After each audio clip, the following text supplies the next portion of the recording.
Saat ini sudah bergabung bersama kami pakar hukum pidana Universitas Tarumanegara Heri Firmansyah untuk mendiskusikan beragam keterangan ahli yang telah dihadirkan dalam persidangan pekan ini. Pak Heri, apa kabar, Pak? Alhamdulillah sehat. Semoga Mas juga selalu sehat ya. Insya Allah selalu sehat untuk kita semua. Sejumlah ahli sepanjang pekan ini sudah dihadirkan jaksa penuntut umum terutama untuk sidang pembunuhan Yosua ya Pak ya. Tapi kalau dicermati lagi ini ada beberapa keterangan ahli yang seolah meringankan posisi Verdi Sambo dalam dakwaan. Termasuk salah satunya nih mau saya singgung adalah keterangan ahli psikologi forensik yang menyebut keterangan Putri soal pemerkosaan ini dianggap dapat dipercaya, dinyatakan kredibel. Komentar Anda? Ya, kebetulan saya juga kadang beberapa kali diminta jadi ahli ya, baik di persidangan maupun di BAP. Jadi dalam konteks ini kita menghargai dan menghormati saja apa yang disampaikan oleh ahli ya. Yang pasti ahli itu kan menyampaikan tidak hanya mengikat para pihak ya, tapi juga dalam konteks dia menyampaikan itu haruslah berdasarkan objektivitas demi keadilan dan membuat terang benderang perkara pidananya, Mas. Tapi Dan kalau kemudian diambil posisi bahwa yang didatangkan jaksa penuntut umum ini kan tujuannya untuk memberatkan posisi terdakwa, menguatkan posisi surat dakwaan. Kalau kemudian faktanya sedemikian berarti zong dong momen yang didapatkan JPU. belum, jadi belum sampai di situ Mas ya, bahwa hak ahli itu juga harusnya kan mengingat bahwa sebelum dia menyampaikan keterangannya berdasarkan pengetahuannya dia juga disumpah kan, disumpah berdasarkan kitab suci dari keyakinannya masing-masing. Jadi yang perlu diingat, dia tidak hanya menyandarkan keterangan itu hanya untuk kepentingan persidangan, tapi juga jauh lebih dari itu adalah dia berjanji di hadapan Tuhan. Nah, itu dulu yang pertama yang ingin saya sampaikan ya. Yang kedua, memang fenomena yang ditangkap orang biasanya kalau ahli dihadirkan haruslah dia apapun yang disampaikan oleh menghadirkan itu harus diiyakan. Nah, tapi menurut saya bahwa keterangan ahli itu boleh saja berbeda-beda. Hakim juga kan sebenarnya memahami bahwa dia tidak hanya menyandarkan pada keterangan ahli saja. Dalam pasal 184 KUHP, Mas, itu tidak hanya keterangan ahli sebagai alat bukti.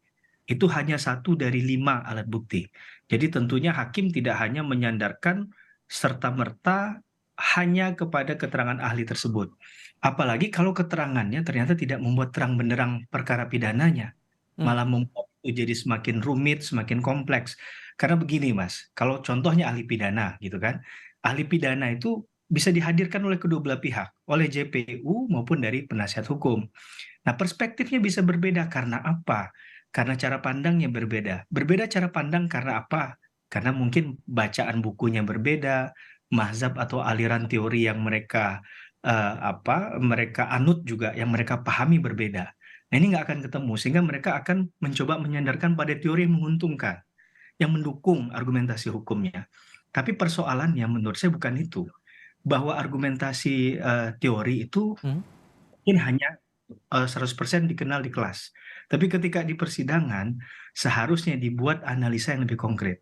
Untuk perkara-perkara semacam ini, contohnya yang kita ambil di ahli pidana adalah kaitan dengan pembunuhan berencana kan, Ya. 34. Wah, dalilnya panjang disampaikan, tapi yang penting begini sebenarnya, ketika ada logika yang diilustrasikan oleh jaksa penuntut umum. Jadi apakah dengan adanya persiapan itu bentuknya persiapan menurut jaksa penuntut umum, alat itu adalah persiapan alat adalah perencanaan. Itu kan dibantah habis-habisan oleh ahli pidana. Ya. Padahal dalam konteks tertentu, ya kita bisa bisa mengatakan bahwa apa yang disampaikan oleh jaksa penuntut umum ini mengilustrasikan dari sebuah praktik peradilan. Jadi bukan pendekatan teori lagi, Oke. ya. Yang Tapi dibahas kalau kemudian, maaf saya potong Pak, tapi kalau kemudian kita belajar lagi dari kondisi saat itu, Reni Kusumawardani selaku ahli psikologi forensik berkata bahwa pernyataan soal perkosaan yang disampaikan Putri kredibel. Tapi di sisi lain ada pernyataan dari ahli kriminologi yang menyebutkan visum harus jadi kunci untuk pembuktian soal pemerkosaan. Jadi kalau di posisinya hakim nih, mana yang bakal dipakai? Ya, kita nggak mungkin mengajari hakim ya. Hakim pasti lebih pintar dan paham akan itu. Tapi saya yakin hakim akan melihat begini, Mas, bahwa psikologi forensik ini kan lebih kepada ilmu sosial ya. Hmm. Dalam pendekatan hukum, nah kacamata hukum melihatnya adalah untuk perkara-perkara katakanlah pelecehan seksual, tentunya agarnya tidak jadi debatable, tidak saling menyalahkan, jatuhnya tidak fitnah, maka harus ada bukti. Alat bukti yang dipakai adalah salah satunya visum et repertum tadi. Dan untuk masuk ke tahap proses penyidikan, haruslah dipenuhi minimum 2 alat bukti. Nah, 2 kriteria itu sudah dilakukan belum? Kan begitu ya. Hmm. Jadi dalam konteks bahwa itu pendekatan sosial, yes, kita pahami itu. Kita menghormati segala macam disiplin keilmuan, termasuk itu membantu hukum acara pidana. Tapi ketika itu ingin diperdebatkan dalam ranah hukum, nah ini kan tentunya jadi persoalan kan. Nah, ikut aturan hukum, ada ketentuan hukum acara pidana yang harus diikuti. Itu yang pertama. Yang Hmm. kedua, pemahaman terhadap KUHP dalam psikologi forensik juga perlu. Wah, karena ini kasusnya kasus pidana, Mas. Kan begitu ya. Ya. Dan kasus pidana ini perlu kita ingat juga bahwa produk hukumnya sudah ada. Ada surat perintah penghentian penyidikan. Nah, yang kita minta agar ini tidak jadi tiba tebal lagi, SP3 yang dikeluarkan itu kemudian dibawa ke pengadilan. Dibacakan kalau perlu isinya. Ya kan? Jadi kita nggak berdebat lagi bahwa ini sudah pernah diajukan, Hmm. tapi kemudian ditolak oleh penyidik berdasarkan hukum, bukan berdasarkan subjektivitas. Oke. Gitu. Oke, hal lain yang juga menjadi sorotan di sini adalah pernyataan dari ahli digital forensik yang kemudian dihadirkan dalam persidangan waktu itu, Heri Prianto. Saat itu yang menunjukkan rekaman CCTV yang memperlihatkan Ferdy Sambo tidak mengenakan sarung tangan. Nah, menurut Anda berarti ini masuk dalam kategori yang blunder juga dilakukan jaksa penuntut umum atau ya sudah ini biasa-biasa saja terjadi? Kalau saya, karena saya praktik juga ya, jadi saya nggak kaget hal-hal begitu, Mas. Jadi dalam praktik itu terjadi dinamika bahwa satu keterangan yang dicuplikan itu tidak berarti bisa kemudian memutarbalikkan semua fakta hukum yang sudah ada.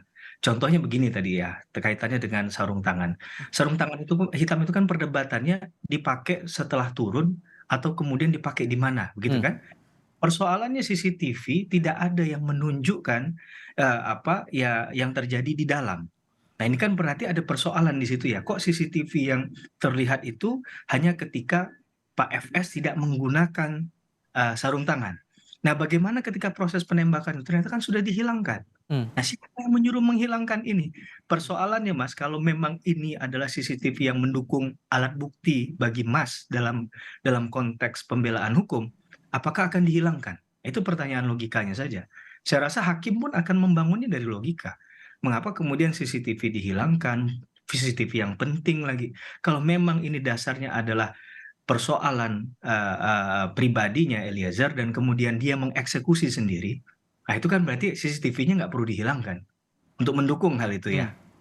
Kalau Yang kemudian kedua, melihat dari rekamannya tidak terlihat Ferdy Sambo mengenakan sarung tangan hitam, tapi di sisi lain Eliezer mengatakan bahwa Ferdy Sambo mengenakan sarung tangan hitam, berarti ini posisinya bakal memberatkan Eliezer dong kalau begitu? sebentar, bahwa dalam konteks ada yang melihat menggunakan sarung tangan hitam kan bukan hanya Eliezer kalau saya tidak salah ya, Iya, kan Azan ada Romer Azam Romer juga, ya. yang notabene menurut saya agak sulit dipengaruhi oleh seorang Eliezer itu mengatakan hal yang sama dan ingat warnanya juga sama. Hmm, Ini yang menjadi warna kan bisa beda-beda ya, ada yang iya. mungkin putih, coraknya bisa macam-macam. Tapi kok bisa tepat mengatakan hitam? Apakah ini satu kebetulan? Nah, itu yang akan diuji oleh hakim. Dan hakim mengujinya bukan satu dua kali. Nah, dia ketika kemarin kan Azan Romer tuh diajukan juga bukan hanya sekali jadi saksi kan, untuk beberapa persidangan juga diajukan kembali untuk meyakinkan hakim di situ. Jadi hakim tidak hanya menghandarkan pada keterangan ahli dan ahli ini intinya tidak mengikat, Mas. Tidak mengikat hakim untuk punya kewajiban mengikuti apa yang disampaikan oleh ahli. Hmm. Hakim punya kebebasan untuk menentukan apakah keterangan ahli ini tadi membantu dalam hal terang benderangnya perkara pidana atau tidak. Nah, itu saya rasa itu dalil yang bisa kita ingatkan juga bahwa keterangan ahli tidak kemudian menjadi apa ya hal yang wajib hukumnya fardu ain ibaratnya kalau dalam bahasa hukum agama harus diikuti. Jadi bisa saja hakim berdasarkan keyakinannya tidak mengandalkan keterangan ahli. Oke, Maka maka kemudian posisinya tidak terlalu berpengaruh signifikan menurut Anda keterangan ahli ini karena disebut sebagai pihak ketiga lah istilahnya begitu. ya begini, mungkin kalau saya memposisikan diri sebagai ahli ya Mas, sorry sebagai hakim, pasti hakim juga akan berpikir kemungkinan ahli ini dihadirkan oleh si A, maka kemungkinan besar juga ada kepentingan hukum yang dititipkan di sana untuk dijaga, untuk diperjuangkan. Jadi hakim berusaha dalam konteks yang netral untuk melihat bagian poin mana dalam percakapan dialog keterangan ahli itu yang kira-kira dia memang bersikap netral berdasarkan ke pengetahuannya, Mhm. dan dengan dasar itu dia ingin membantu proses ini agar muncul tadi ya, Mhm. muncul benderang perkara ini agar tidak menjadi Baik. kesulitan lagi dalam hal putusan nantinya. Jadi pertimbangan itu akan dipertimbangkan saya rasa. Baik, masa pembuktian dari jaksa penuntut umum sudah habis, tinggal pembelaan yang dilakukan oleh terdakwa dan juga kuasa hukumnya. Pak Heri, terima kasih banyak sudah berbagi sudut pandang bersama Kompas TV hari ini. Sehat selalu, Pak. Sama-sama Mas.